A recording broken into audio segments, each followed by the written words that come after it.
ಒಂದೇ ಒಂದ್ ನಿಮಿಷ ವಿಡಿಯೋ ನೋಡ್ಕೊಂಡ್ ಬನ್ನಿ. ಎಂತವ್ರಿಗೂ ಮೈ ಜುಮ್ಮಂದೆ ಅನ್ನುತ್ತೆ. ಪ್ಲೇ ಮಾಡ್ತೀನಿ ನೋಡಿ. ತಿಡಿಲಾಗಿ ಕಂಡ ನೀನು ಜಗ ಬೆಳಗೋ ದೀಪ ಏನು ಏನೆಂದು ನಿನ್ನ ತಿಳಿಯಲಿ.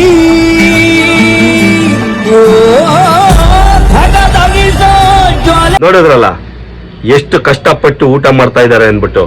ರೈ ಆ ವ್ಯಕ್ತಿಗೆ ಕೈ ಇಲ್ಲ, ಕಾಲಲ್ಲಿ ಊಟ ಮಾಡ್ತಾ ಇದ್ದಾರೆ. ನಿಜವೂ ಗ್ರೇಟ್ ಕಣ್ರಿ ಆ ವ್ಯಕ್ತಿ. ನಾವು ಕೈ ಕಾಲು ಚೆನ್ನಾಗಿದ್ರು ಕೂಡ ಅಮ್ಮ ಊಟ ಹಾಕಮ್ಮ ಅಂತ ಕೇಳ್ತೀವಿ, ಹೋಗಿ ಹಾಕೋಣಕ್ಕೆ ಕಷ್ಟ ನಮ್ಗೆ.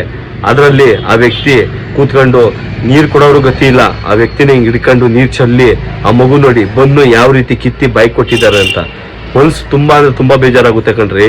ಇಂಥ ವ್ಯಕ್ತಿಗೆ ಸಪೋರ್ಟ್ ಮಾಡಬೇಕು. ದಯವಿಟ್ಟು ಆದಷ್ಟು ಈ ವಿಡಿಯೋನ ಶೇರ್ ಮಾಡಿ, ತುಂಬಾ ಅಂದ್ರೆ ತುಂಬಾ ಶೇರ್ ಮಾಡಿ. ಎಲ್ಲಿಯವ್ರು ಶೇರ್ ಮಾಡಬೇಕು ಅಂದ್ರೆ ಆ ವ್ಯಕ್ತಿಗೆ ರೀಚ್ ಆಗ್ಬೇಕು, ಆ ರೀತಿ ಶೇರ್ ಮಾಡಿ.